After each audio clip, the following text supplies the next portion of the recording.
So you're all psyched up and ready to go on camera, but now you're suddenly at a loss. How do I set up a home studio? What do I really need?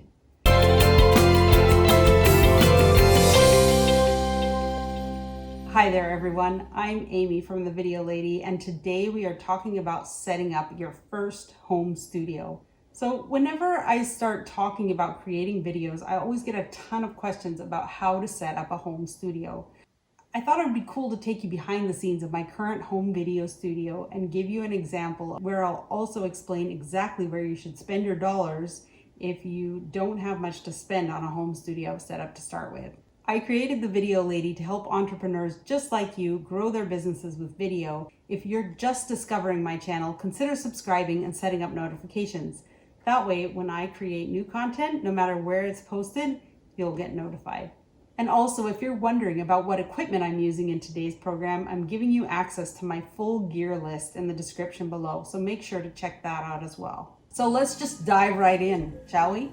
So what do you really need to get your studio set up? First of all, and most important, you need a camera. Ain't nothing happening without that bad boy. However, you do not need to spend tons of money on this until your business can support it. In fact, I'm still shooting all of my videos on my iPhone 11 and it's working great. So I'm actually not even going to recommend any other type of camera in this particular video because it is meant for beginners. If you use all the other tips that I'm going to give you in this video, you'll be fine. With your camera, whether it's your phone or an actual camera, you're also going to need a decent tripod. I've got two simple tripods that I currently use. The links to those are in the description below. I also use a teleprompter. If you want more information about that, you can see it here in the card of my review. Also at the top of my list is lighting. The most important lights need to be on your face. When you record video, it's not supposed to end up looking like a hostage situation where you're pleading with your family to pay the ransom. Bad lighting is the #1 mistake I see people making in their studio setups, especially when they're doing Facebook Lives. So the background might be well lit, but the person's face is really dim, and this is actually the exact opposite of what you want to happen. Lighting is an art, and there's a lot of trial and error that go into making the lighting in a studio perfect. There isn't time to cover all of that in today's video, so make sure you check out my video on lighting for beginners. The link is in the description below, and you can also see that in the card here up above. Now, if you're working with a beginner setup, there's two very simple ways to introduce more light onto your face. If you shoot with your face toward a window, the bright indirect light that's coming in is going to be a good start to light your face up. Now usually what I see is that people are sitting with the window actually behind them. So if you just turn this around, you're already going to be off to a really great start at getting better lighting in your videos. The second easy way to add light to your face is to use a selfie light. So my selfie light here is a Marantz AVS setup, which also has a full broadcast microphone for doing live streams, but you can honestly achieve the same effect with a much less cost with a simple selfie light. Some of these lights also come with additional rings so that you can adjust the coloring of the light that shines on your face. For intermediate lighting options, if you have the resources to upgrade your lighting, you can upgrade your selfie light to the lights that I've got shown here in my own studio, which are going to give you much more flexibility with your setup. And they're a fraction of the cost of a full professional studio setup lighting kit.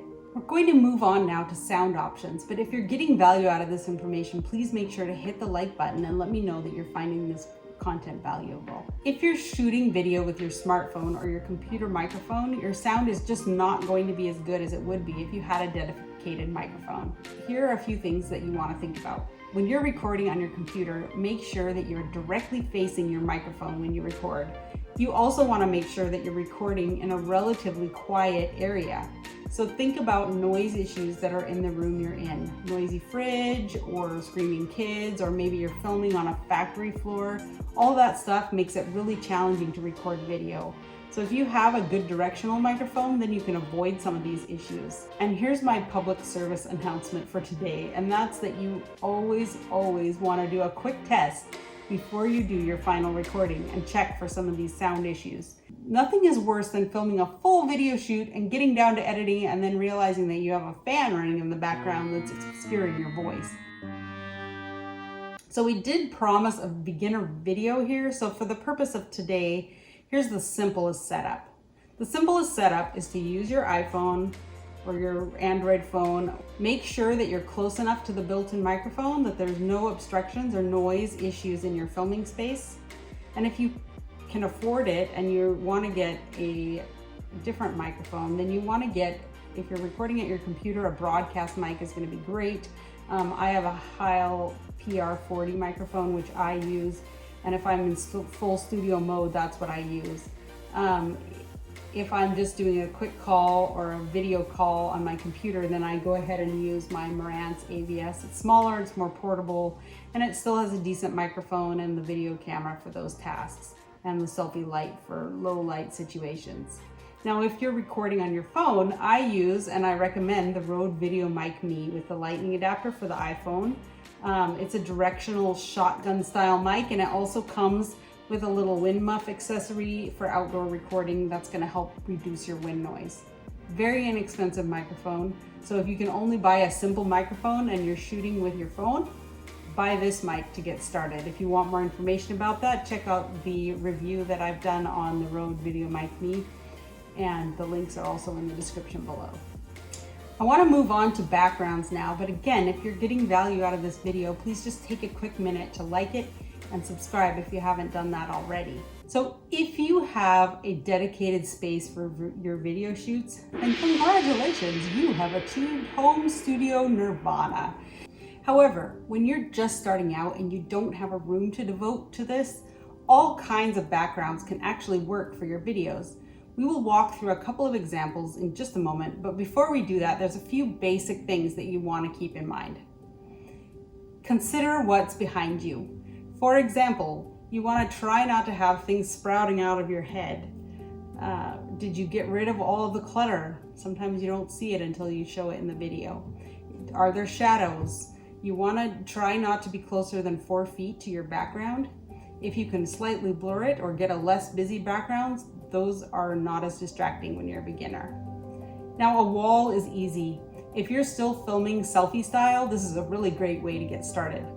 But if you're going to be doing a lot of computer live streams, Facebook, Instagram, YouTube, whatever, and you're going to be at your desk for those, then a desk or a table also makes a really great professional space to film from. Just make sure that whatever is behind you is not distracting or cluttered, etc. Now I'm taking a before and after picture here from some of my first videos compared to this video, and you can see that I've cleaned things up a bit and added some darkness and blur to my background to make it a little bit less distracting. Setting up a home studio and having a dedicated space for your video shoots, that's really the ideal situation. It allows you to be more creative with your lighting setups. It's going to make it possible to have better sound. And the best thing about getting to this stage, of course, is that you can just leave everything as it is and it's ready for the next time that you need it. Now, I'm currently filming in my family room, and this works well for us because we have no kids and my husband needs the home office. So this room is really fully my domain. And it's also attached to the kitchen. I mean, who doesn't want a studio with a full kitchen attached? But here's a quick little tour of the space for you. I have my audio corner over here where I write music occasionally, and I also record my voiceovers. And then I have this corner over here where I do a lot of my planning or watching videos on a bigger screen when necessary. I also have my desk workstation area, and this is actually where I do most of my filming because it's a great place for natural light with a window, and it also has a nice office background setup. Finally, I also have this area where I can set up a basic green screen and other backgrounds if I want to. So where to splurge first? I promised at the beginning of the video to give you my best tip on where to splurge if you're still a beginner, but you also have a little money you can invest. So my best splurge advice is to get lights.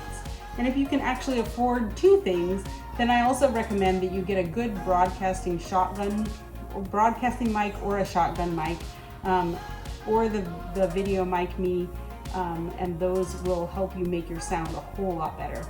I hope this behind the scenes studio setup tutorial was helpful for you. As always, if you have any questions about things we talked about here, make sure to post your questions in the comments below and we will answer them on a future episode of Ask the Video Lady. If you need more tips and assistance, check out my website at www.thevideolady.expert. You'll find the link in the description below. And if you enjoyed this video, like it, share it, tell other people about it. Thank you so much for watching. Catch you next time.